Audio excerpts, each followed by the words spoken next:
가지 말씀입니다. 사무엘하 7장 1절에서 17절까지 말씀, 구약 성경 473면에 있습니다. 사무엘하 7장 1절에서 17절까지 말씀 교독하겠습니다. 제가 먼저 말씀 읽겠습니다. 여호와께서 주위의 모든 원수를 무찌르사 왕으로 궁에 평안히 살게 하신 때에 왕이 선지자 나단에게 이르되 볼지어다 나는 백향목 궁에 살거늘 하나님의 궤는 휘장 가운데에 있도다. 나단이 왕께 아뢰되 여호와께서 왕과 함께 계시니 마음에 있는 모든 것을 행하소서 하니라. 그 밤에 여호와의 말씀이 나단에게 임하여 이르시되 가서 내 종 다윗에게 말하기를 여호와께서 이와 같이 말씀하시되 네가 나를 위하여 내가 살 집을 건축하겠느냐.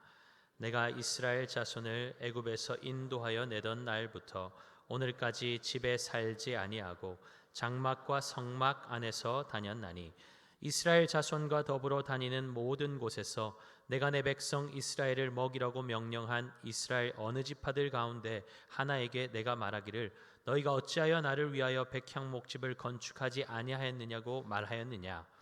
그러므로 이제 내 종 다윗에게 이와 같이 말하라.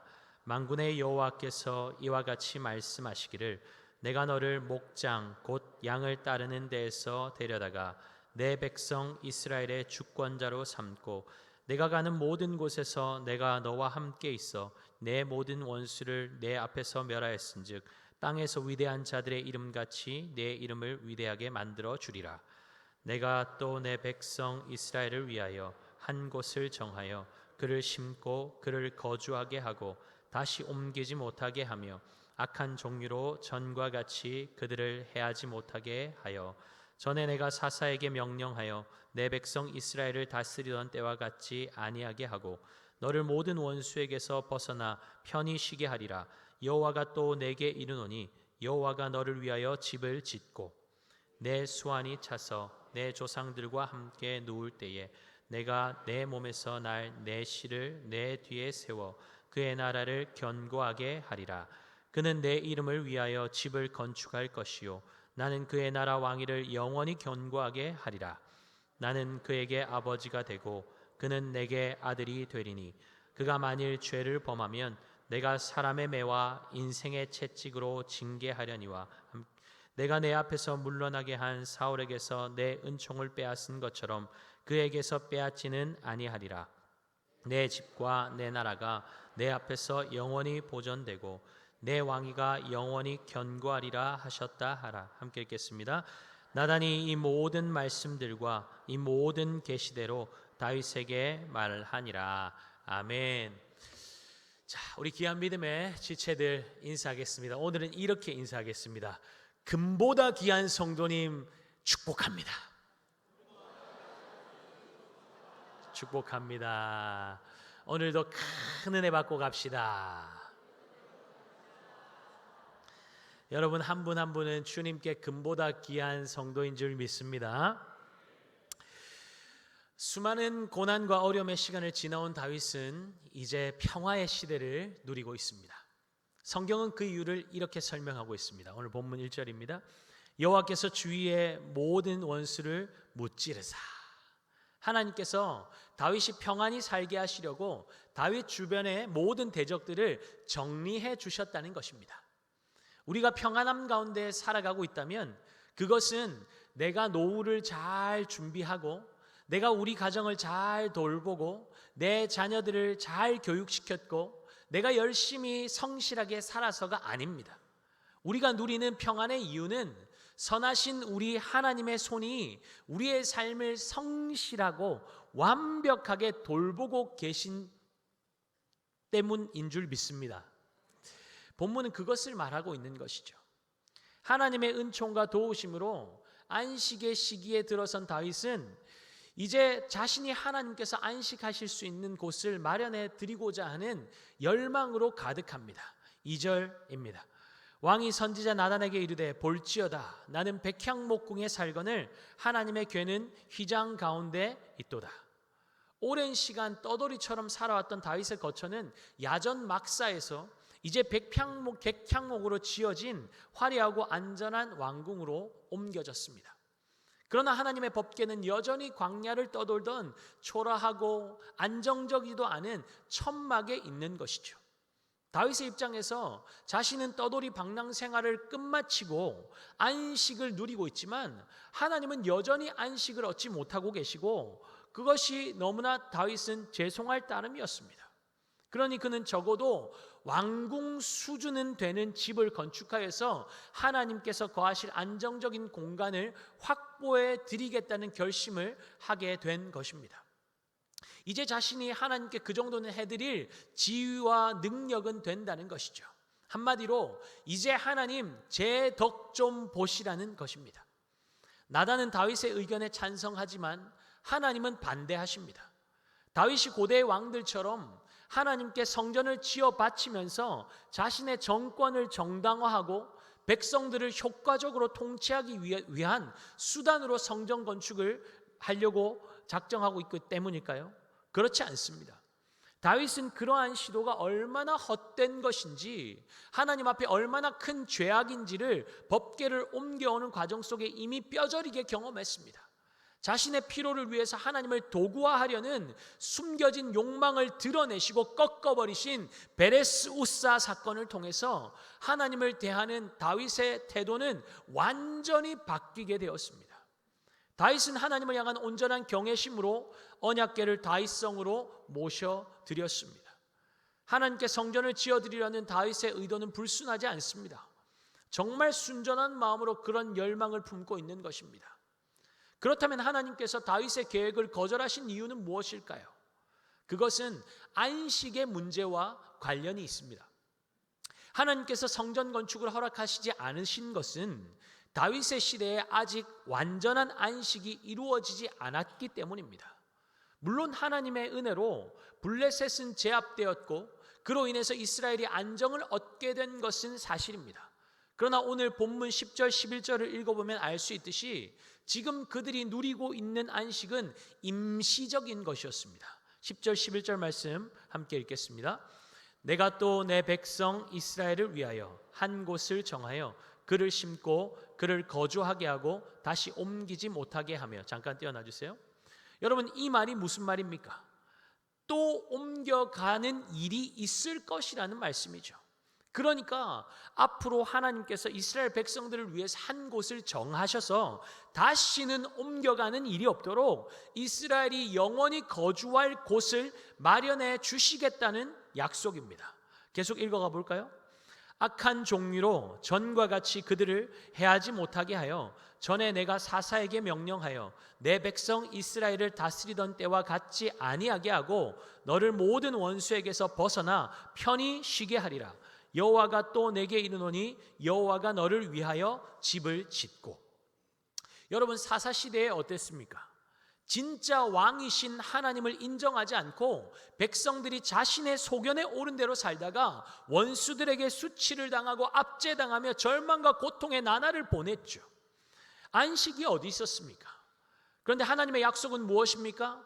하나님께서 친히 그들의 왕이 되셔서 그들을 지키고 보호하시며 원수에게서 벗어나 참된 안식을 누리게 하시겠다는 것입니다.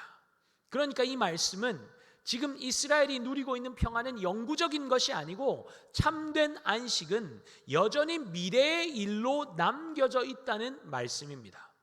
그렇다면 다윗은 이스라엘의 왕으로서 이스라엘이 안식을 얻게 하기 위해서 계속해서 여호와의 전쟁을 치러야 한다는 것입니다. 하나님께서 지금 다윗을 통해서 세우는 성전이 필요치 않다고 말씀하시는 이유가 무엇입니까? 아직 때가 되지 않았다는 것입니다. 하나님께서 장막에 거하시지 않고 성전에 거하신다는 것은 어떤 의미냐면 하나님께서 그 백성들과 더불어서 안식에 들어간다는 것을 의미합니다. 민수기 10장 33절에 보면 언약궤가 이스라엘 백성들보다 3일 길을 앞서 행하며 그들의 쉴 곳을 찾았다고 말씀합니다. 또한 언약궤가 멈추면 이스라엘 백성들도 머물러 쉬었고 언약궤가 움직이면 이스라엘 백성들로 따라서 행진합니다. 그리고 이 언약궤가 앞서 나가면 대적들도 흩어지는 일들이 일어났습니다. 이렇게 언약궤는 이스라엘과 함께 하시는 하나님이 어떤 분인지를 선명하게 드러내고 있습니다. 그런 하나님께서 나는 하늘에 하늘도 담을 수 없는 높고 위대한 창조주인데 모래성과 같은 급에도 맞지 않는 집을 지어준다고 하나님께서 거절하시겠습니까? 그렇지 않죠. 하나님께서 다윗의 제안을 거절하신 이유는 하나님께서 아직 머물러 쉬실 때가 아니라는 것입니다. 이스라엘이 안식을 누리지 못하도록 방해하고 공격하는 수많은 적들이 여전히 존재하고 있고 아직 싸워야 할 싸움이 남아있기 때문에 하나님은 이스라엘이 진정한 안식을 누릴 때까지 안식할 처소로 들어가지 않으시겠다는 것입니다. 왜죠? 그들을 위해서 싸우셔야 하기 때문입니다. 그래야 자신의 백성들이 진정한 안식을 누릴 수 있기 때문입니다. 사랑하는 여러분, 우리 하나님은 그런 분이십니다. 하나님의 백성들이 안식할 때까지 쉬지 않으시는 분이세요. 우리의 안식을 위해서 쉬지 않으시는 분이 우리 아버지 하나님이십니다. 우리는 소비 사회를 살고 있습니다. 이 사회는 무엇인가를 쉬지 않고 만들어내게 하고 있고 끊임없이 소비를 조장합니다. 왜 그렇습니까? 불안하기 때문이죠. 불안하니까 생산과 소유의 활동에 집착하는 것입니다.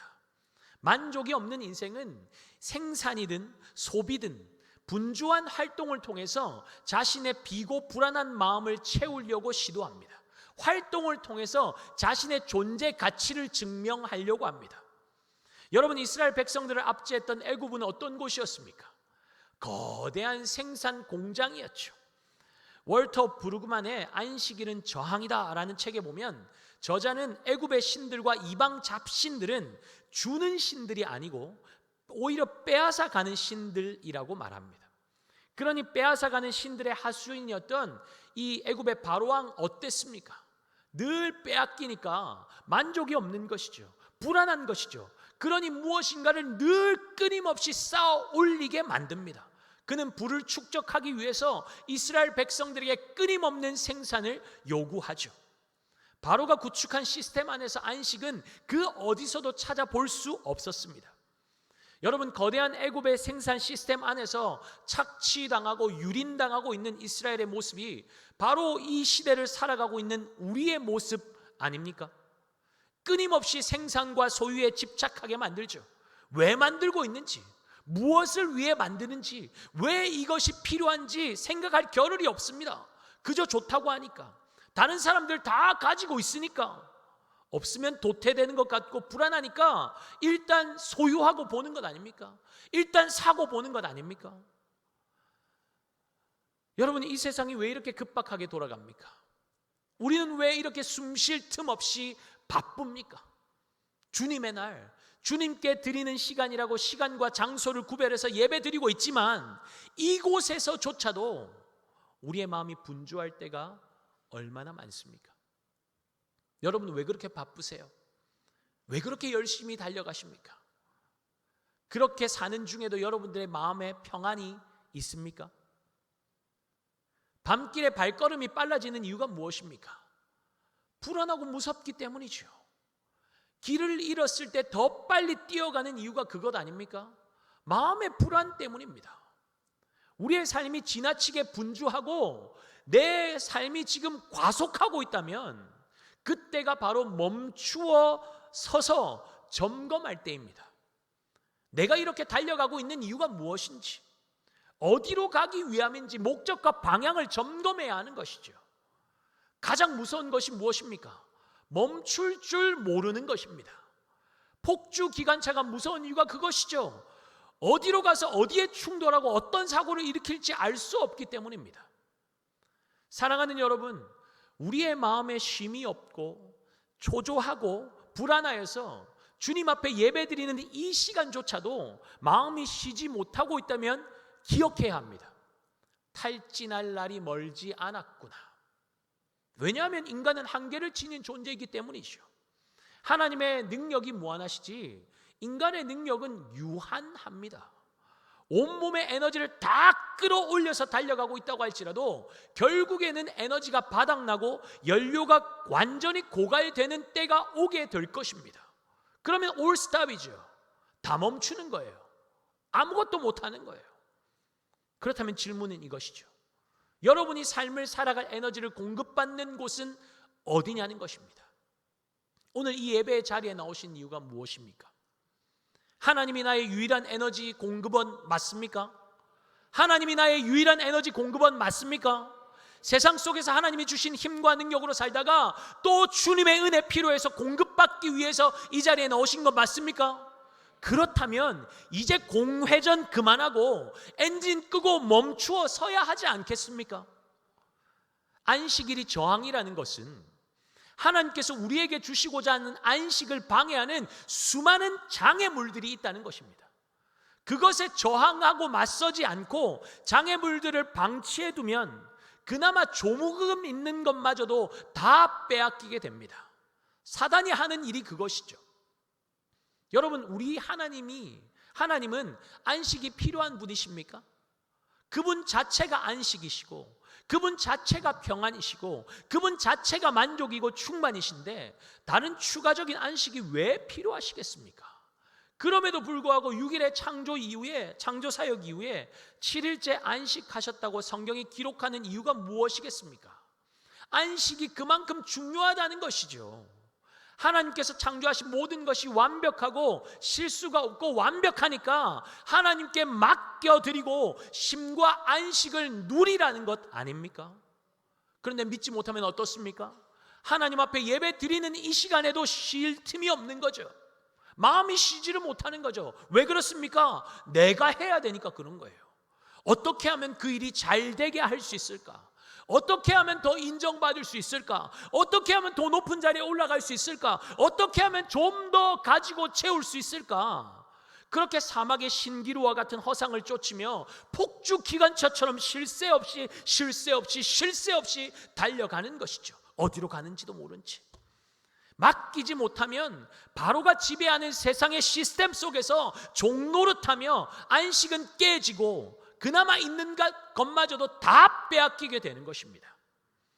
하나님은 바로의 착취 속에서 고통하고 신음하는 이스라엘 백성들을 애굽에서 건져내어서 안식의 땅으로 인도하기 위해서 모세를 부르신 것입니다.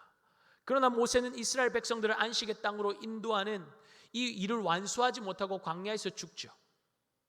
그러나 여호수아가 모세의 뒤를 이어서 이스라엘 백성들을 약속의 땅 가나안으로 인도해 들어갑니다. 가나안 땅에 들어간 이스라엘 백성들은 그곳에서 마침내 안식을 누리는 것처럼 보입니다. 여호수아 23장 1절입니다. 여호와께서 주위의 모든 원수들로부터 이스라엘을 쉬게 하신 지 오랜 후에 여호수아가 나이 많아 늙은지라. 여호수아가 사는 날 동안에 이스라엘은 하나님이 주시는 안식을 누리며 살아갑니다.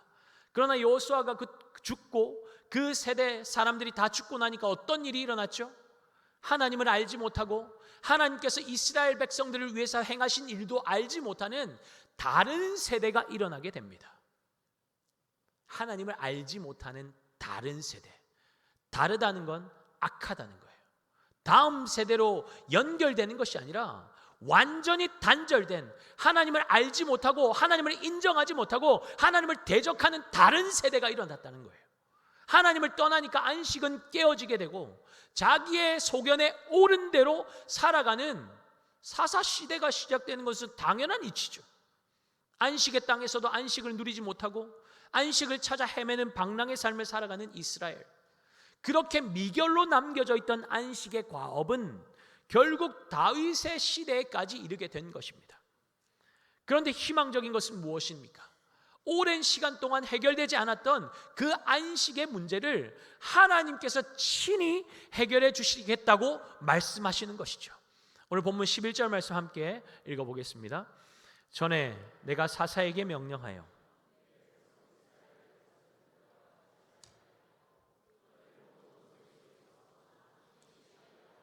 여호와가 또 내게 이르노니 여호와가 너를 위하여 집을 짓고. 안식의 문제가 어떻게 해결된다는 것입니까? 다윗이 하나님을 위해서 세우는 집을 통해서가 아니라 하나님께서 세우실 집을 통해서 참된 안식을 주시겠다는 것입니다. 12절 13절 제가 읽겠습니다. 내 수완이 차서 내 조상들과 함께 누울 때에 내가 내 몸에서 날 내 씨를 내 뒤에 세워 그의 나라를 견고하게 하리라. 그는 내 이름을 위하여 집을 건축할 것이요 나는 그의 나라 왕위를 영원히 견고하게 하리라. 다윗의 몸에서 날 씨, 여호와를 위하여 성전을 지어드릴 이는 바로 솔로몬을 말하고 있죠. 솔로몬의 이름의 뜻이 화평이라는 사실을 여러분 아십니까? 하나님은 화평의 때가 되면 그가 지을 성전에 거하시고 나라와 백성들에게 복을 주시겠다고 말씀하고 계십니다. 역대상 22장 9절 10절 말씀 함께 읽도록 하겠습니다. 보라, 한 아들이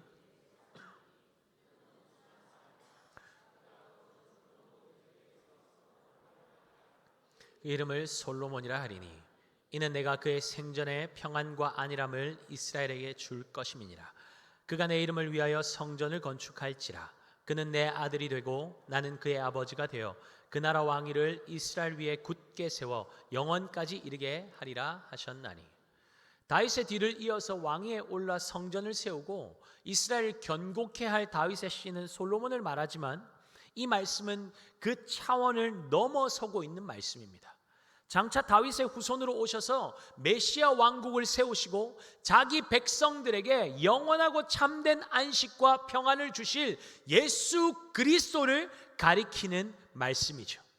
이런 의미를 이해하고 본다면 하나님께서 다윗의 성전 건축 계획을 반대하신 것은 이 땅 위에 하나님을 위한 성전을 지을 자, 그리고 참되고 영원한 안식을 가져다 줄 분은 오직 예수 그리스도 한 분밖에 없다는 사실을 말씀하시는 것입니다. 이것이 하나님께서 다윗에게 주신 다윗 언약의 중심 내용입니다. 다윗이 성전을 지어서 화려하고 안정된 공간에서 하나님께서 안식하실 수 있도록 해드려야겠다 결심했을 때 스스로 참 좋은 생각이다 만족했을지 모르겠지만 하나님 편에서 보면 진짜 철딱선이 없는 생각 아니겠습니까? 그럼에도 하나님은 다윗을 꾸짖거나 핀잔 주지 않으시죠. 하나님은 어린 아이에게 설명하시듯이 다윗에게 차근차근 이해하기 쉽게 설명하고 계십니다. 다윗아 봐라, 내가 양치던 목동이었던 너를 불러내어서 이스라엘의 주권자로 세워주었지. 이스라엘의 모든 대적들과 싸울 때도 내가 함께해서 너희가 지금까지 온 거지. 앞으로도 내가 너와 함께하면서 너를 모든 대적들의 손에서 벗어나게 해주고 너와 이스라엘이 완전한 평화를 누리도록 내가 만들어줄 거야. 네가 나를 생각해서 좋은 집 지어준다고 말한 거 참 기특하고 고맙다. 그런데 그건 나에게 진정한 안식과 평안을 주지 못한단다.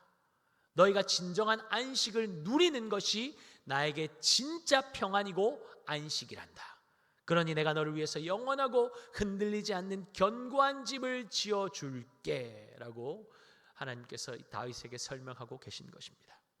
여러분, 지금 하나님께서 다윗에게 무엇을 말씀하시는 것입니까?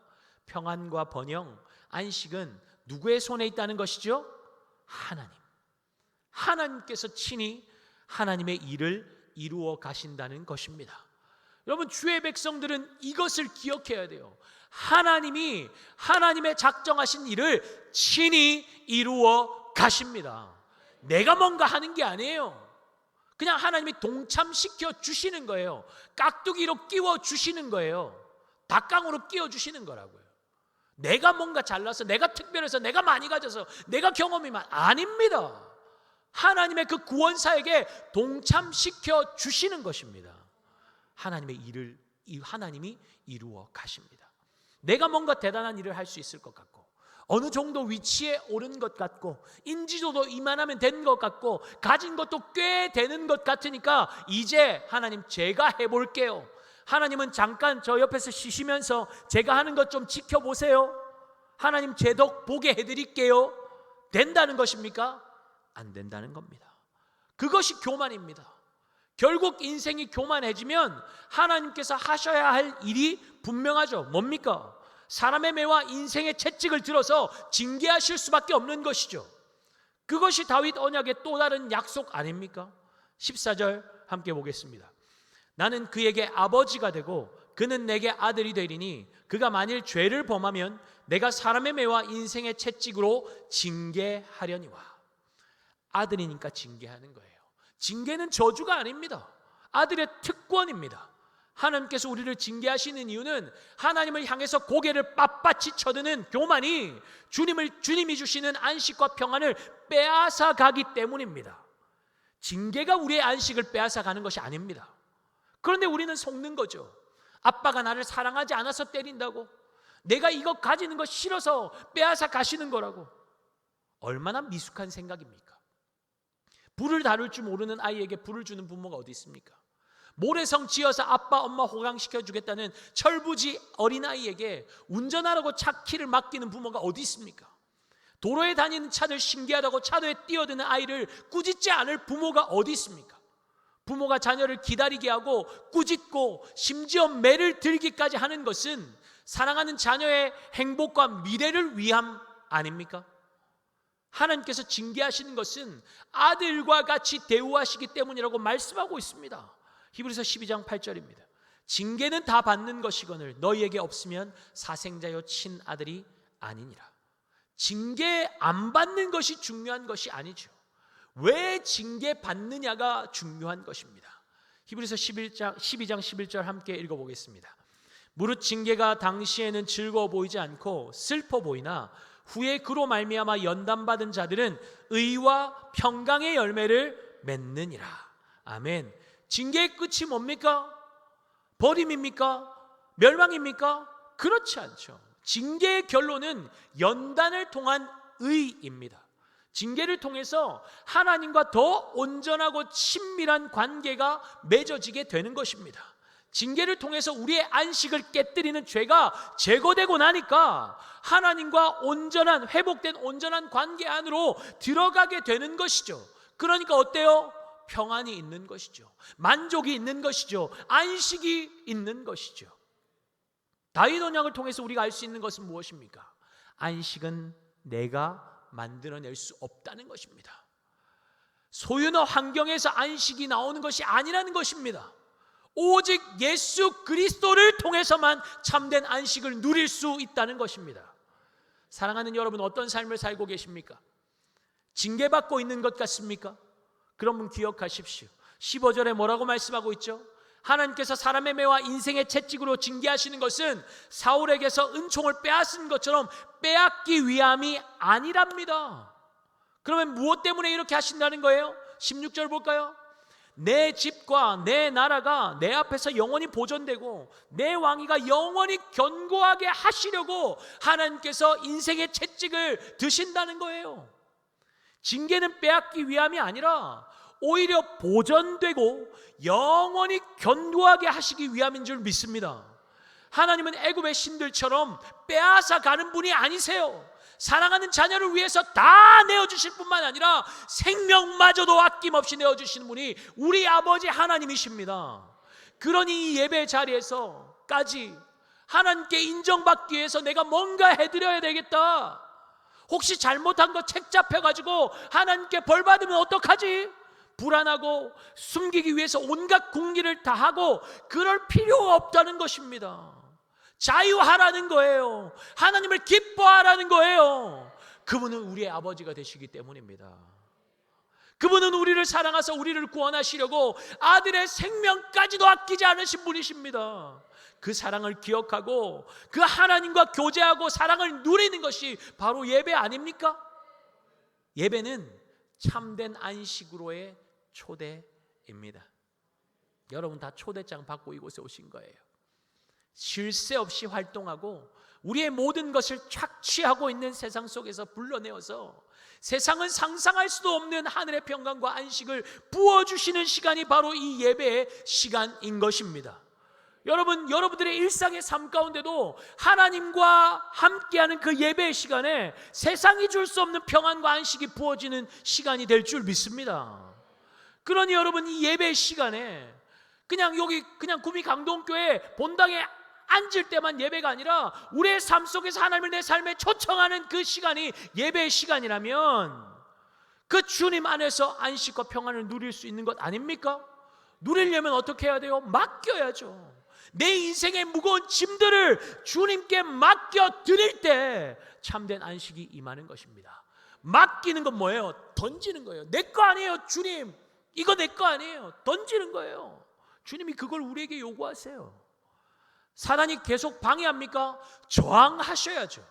여러분, 새가 머리 위로 날아가는 것은 막을 수 없지만 둥지를 틀게 하지 못할 수는 있지 않습니까? 저항해야 돼요. 우리 안에 다른 생각이 들어올 때 저항해야 돼요.